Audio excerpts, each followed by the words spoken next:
Merry Christmas, Tyler. Merry Christmas, Justin. Hello, everyone. This is Justin and Tyler with Classic Vinyl Podcast once again to do another single. It is that time of year again. It certainly is. And this time, what are we going to do, Ty? It is time to wish each other a very happy war is over Christmas. Yes. Or something like that. Of course, is there war ever over? Let's be honest. According to Yoko Ono, I just heard her say it a few times. Good point. War is over now. There wasn't enough, Screaming? Primal screaming. Yeah, that's what I'm needing. Yeah, it's a little bit different than that. She sounds more like a elementary school choir teacher in this one. A different Yoko than what we're used to. Yeah, I miss screaming Yoko. And one day we will do the Rolling Stones Rock and Roll Circus where the Dirty Mac sings and we get her best performance of all time. Yeah. Of course, today we're going to do John Lennon's Happy Christmas. War is over, if you want it. That's right. Let me give you a little history on Mr. John Lennon first, if you haven't heard of him or know who he is. Born on October 9th of 1940 in Liverpool, England. Founder, main writer, and co-vocalist of who I consider the best band of all time, the Beatles, if you haven't heard of them. First single John Lennon released as a solo artist was Give Peace a Chance. It was released in 1969. It was actually while the Beatles were still together. It hit number 2 in the UK, number 14 in the US. And of course, the Beatles broke up in 1970. John Lennon, certainly, after leaving the Beatles, is known for his political activism. He had the Bet In for Peace. He fought deportation in the US, FBI surveillance from the Nixon administration, and of course was ultimately shot in 1980, unfortunately. So he's known really well, especially in his solo career, for his writing and art. He's released in his solo career 11 studio albums, 3 live albums, and multiple compilations and box sets. Sold almost 25 million records worldwide as a solo artist. Imagine and Double Fantasy both reached number 1 in the UK. And Imagine, Walls and Bridges, and Double Fantasy reached number 1 in the U.S. He had 17 total albums reach the top 50 in the U.S. overall. As far as singles, he's released 25 different singles. 3 of them reached number 1 in the U.K. It was Imagine, Just Like Starting Over, and Woman. Only 2 of them reached number 1 in the U.S., and that was Whatever Gets You Through the Night, which he did with Elton John, and Just Like Starting Over. All 25 of his singles reached the top 100 in the U.S. Of course, he famously quit music from 1975 to 1980 to raise his newborn son, Sean, Ono Lennon, that is. And he returned in 1980 with Double Fantasy, but was murdered on December 8th of 1980. And it's unfortunate because you never know what we would have got from him as far as solo music, a Beatles reunion, something like that. But the one thing that did do is strengthen his legacy. There's no doubt about that. This is a guy who's been dead for over 40 years and still has accomplished infinitely more than I ever will in my entire life. It's a good way to look at it. Mr. Lennon's assassin, F ya. Yeah, because we do not speak his name. Yeah, we don't speak his name. He is that which shall not be named. He wanted recognition, but he's not getting it from us. Oh, I'll recognize him. So let me give you a little history on this song, Happy Christmas. It was released in the U.S. on December 1st of 1971, and actually not until later the next year in the UK. It was released on November 24th of 1972, and the reason for that was some kind of publishing issue Lennon was having with Northern Songs at the time, and it kind of delayed its release. But the funny thing is where it was released right at the 1st of December in the US, it kind of had a hard time reaching the charts because radios didn't want to play it. They were already into the Christmas season, so it was released pretty late. Yeah, they don't have to cut it into their regular planned broadcast. Right? Yeah, of course. And they didn't promote it much at all either. But since then, it's pretty much become a Christmas staple. It's on multiple compilations. You hear it every Christmas. I mean, I even hear it in the summertime on the Beatles channel, obviously. But this song was written by John Lennon, and Yoko Ono was actually given a writing credit for this song as well. Produced by a well-known killer, Phil Spector. And of course on this song, here we go. There's a lot of people on this song. You got John Lennon on guitar and vocals, Yoko Ono on vocals, the Harlem Community Choir. They sing backing vocals on this. You've got May Pang, who John Lennon famously spent the last weekend with out in L.A. She's on backing vocals. Nicky Hopkins, who we've talked about before in other episodes, is on piano. You've got Teddy Irwin on guitar, Jim Keltner on drums, Hugh McCracken on guitar, Chris Osborne on guitar, and Stuart Scharf on guitar. So quite a few people lent their hand on this song. Yeah, that was a full studio. Yeah, full studio. Especially with a lot of kids running around. So on the single of this, it actually did have a B-side that was called The Snow Is Falling. It was sang by Yoko, and I'm going to be completely honest, I have not heard that one. For real? I haven't. Well, if I have, I don't recall. I'm shocked. I would expect you to know that one. I've probably heard it. Obviously, I've never heard it. I don't recall. This song is actually on Lennon's Shaved Fish album, which is what we listened to it off of tonight. I do not have the single, and so I do not have The Snow Is Falling by Yoko. Maybe I ought to look that up and see what I can find. One kind of unique thing about this is the original 7-inch UK single was a green vinyl, which sold out pretty quick, and then they had to repress them in black. Oh, it looked like a Christmas tree. Yeah. Here in the U.S., the song only reached number 38 on the U.S. Billboard charts because, like I said, it was released pretty late in the season. But it did reach number 9 on the Top Holiday 100, which I didn't even know there was a chart for that, but apparently there is. Well, I'm sure Gene Autry's right up there, too. Yeah, I'm sure he is. So it did reach number 4 in the U.K. when it was released, but it did reach number 2 right after his death, of course, where he was shot in the very 1st of December, and everything of his obviously started selling well because of that. It's understandable. It says right in the song, for the old and the young ones, let's stop all the fight, or the near and the dear ones. I don't know. I can't remember what the line was. And like I said, this is on his Shaved Fish album, which is what we listened to it on today. This has been on so many Christmas compilations, it's hard to even name them all. It falls all over the place. And it really was at the heart of it a protest song against the Vietnam War. John Lennon and Yoko Ono, previous 2 years to the release of this song, had really been heavy into the peace activism. Mm-hmm. And this kind of hit with this. In fact, they released before this in 12 real big cities across the world, they released their War Is Over, If You Want It, that white banner. It was all over the place. So War Is Over is another thing that I know we haven't released it yet, but we just did get done recording an episode of The Doors, Waiting for the Sun, their third studio album, where The Unknown Soldier is on there. And that is a line that you hear in that song as well, is the war is over. And we kind of talk about that in there, is what war was actually over there, because obviously the war wasn't over when that song was written in 68, and here in 71, the war wasn't over either.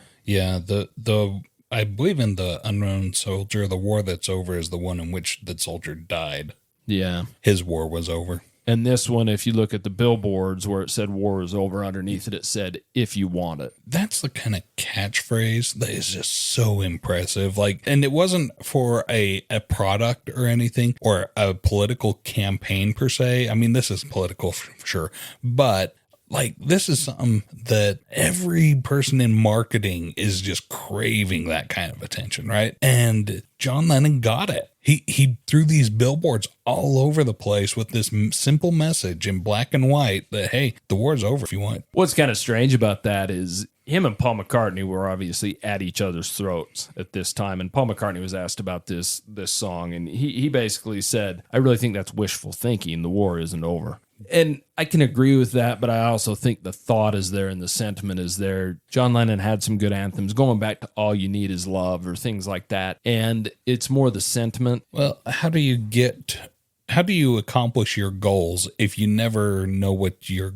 working towards? John Lennon wrote it down, and he verbalized, took his thoughts of what he wanted, put it down on paper, put it up on a billboard. So for Paul McCartney to say, oh, it's wishful thinking, well, of course, that's what a goal is, bud. Yeah, and I don't blame Paul McCartney for that at all. They were at each other's throats, and Lennon obviously was more Paul McCartney's throat than anything, at least publicly. So take it for what it is at the time. I like both of them. And I don't have a favorite. I gotta say, when it comes to their Christmas songs, I like John Lennon's Christmas song a lot better than Paul McCartney's. Yeah, you don't like Simply Having a Wonderful Christmas Time. The moon is up, the cops are here. See, I don't mind that. I don't mind that song at all, but simply having a wonderful Christmas time. And for me, I'm not really into Christmas music. If I was to listen to Christmas music, I want Bing Crosby. Mm-hmm. Maybe Frank Sinatra. That's the kind of Christmas music I'm into. Please croon at me at Christmas. I think I could have done for some Jim Morrison crooning. Yeah, I like, Christmas in my house growing up was Johnny Mathis. Yeah. Johnny Mathis Christmas. That was a staple in our house. Yeah, and I could do without that myself. I understand. Yeah. And of course, you're critical of Paul McCartney's Christmas song to a little bit, but the one Christmas song I know you really hate is by the Beach Boys. The Beach Boys. Christmas comes this time each year. It does. Little Saint Nick. And I don't mind that song. It doesn't bother me like it does you. Glad it doesn't bother you because it drives me up the wall.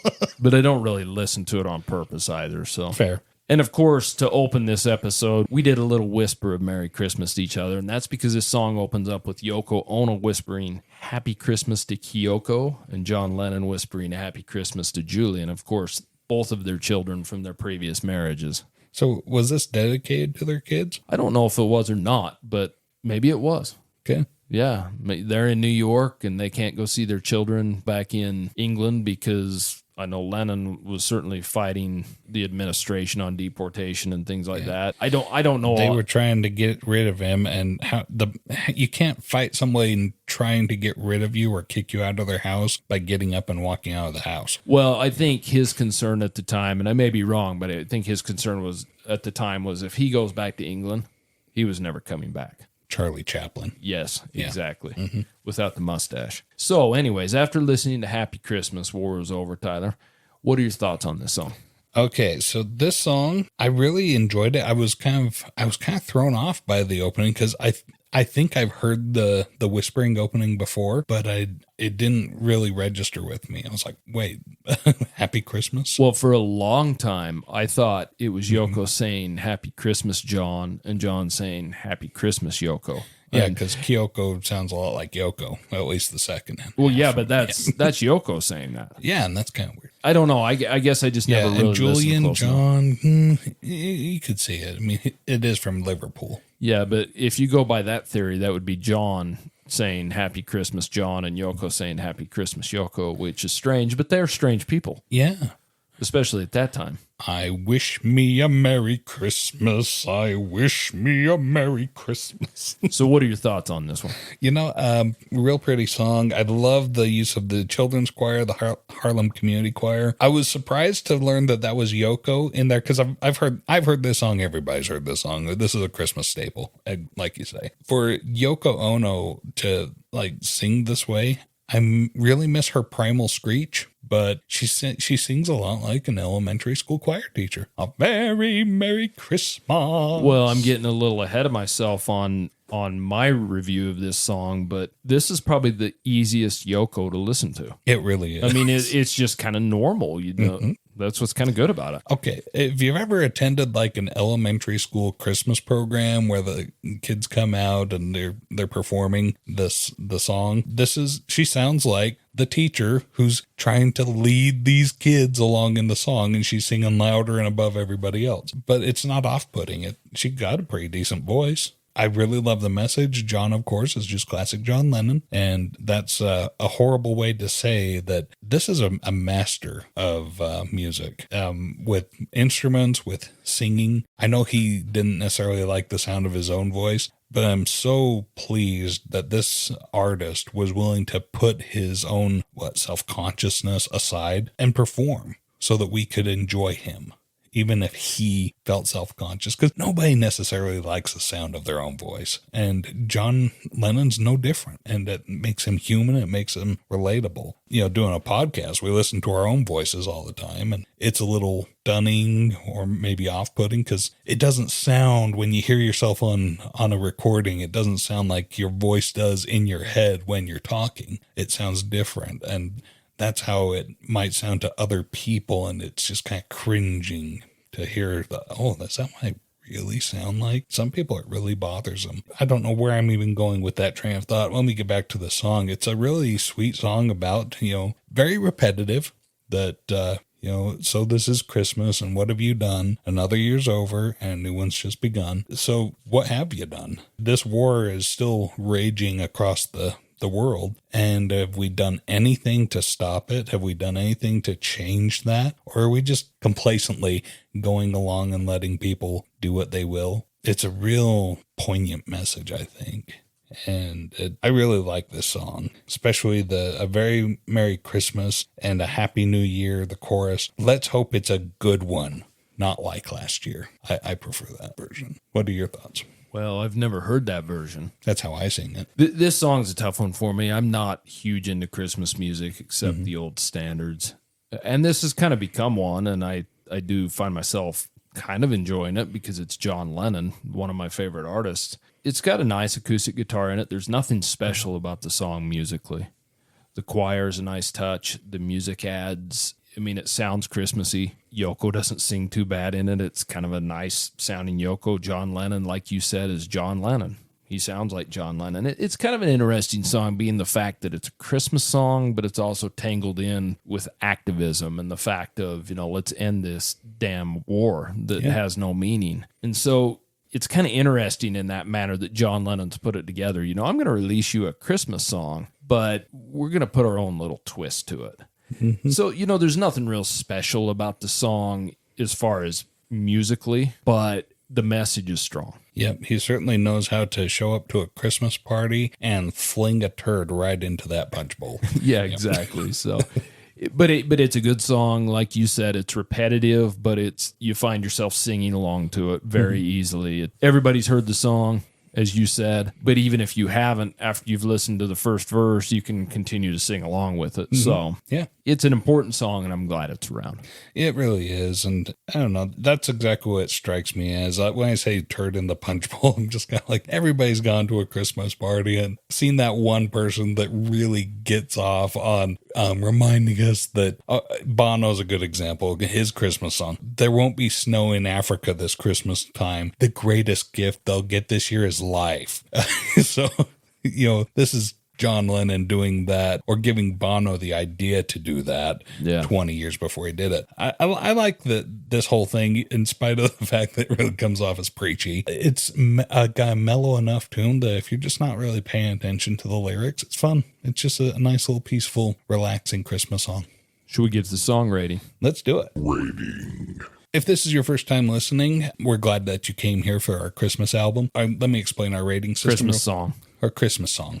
Yeah. Let me explain our rating system real quick. We go on 0 to 10 scale, 0 being the worst, 10 being the best. If it's a 0, we burn it, we hate it. If it's a 10, I go out and buy it. 5 is smack dab in the middle, and that's our rating scale. So, with that being explained, anything above 5 is positive, and I'm actually going to give this one a 6. I don't feel negative towards this song anymore. There was a time in my life where I thought, I didn't like it. But you know what? I'm not giving it a 4. I'm not giving it a 5. I'm giving it a 6 because I feel very positive about this song. But that being said, it's real repetitive, real preachy. It's not really my thing. Decent Christmas song, but even as far as Christmas songs go, there's other Christmas songs I want to listen to more than this. So congratulations to John Lennon on making a good song that got a strong message out there, but that's how I feel about it. It's a 6, John. Justin, where do you stand on this? Well, I'm going to rate it a little higher than you, and maybe that's just simply because it's got John Lennon in it. I think it stands up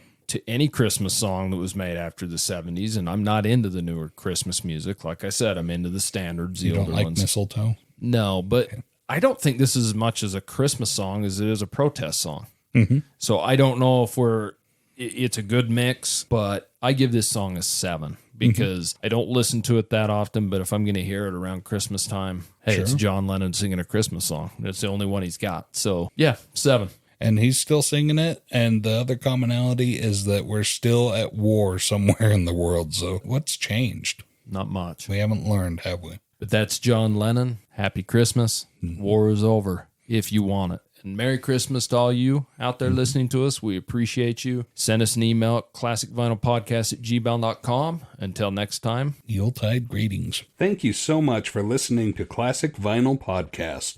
And don't forget to subscribe on Spotify or Apple Podcast or wherever you listen to your podcasts. Follow us on Instagram at Classic Vinyl Podcast for updates, and also share us with your music-loving friends.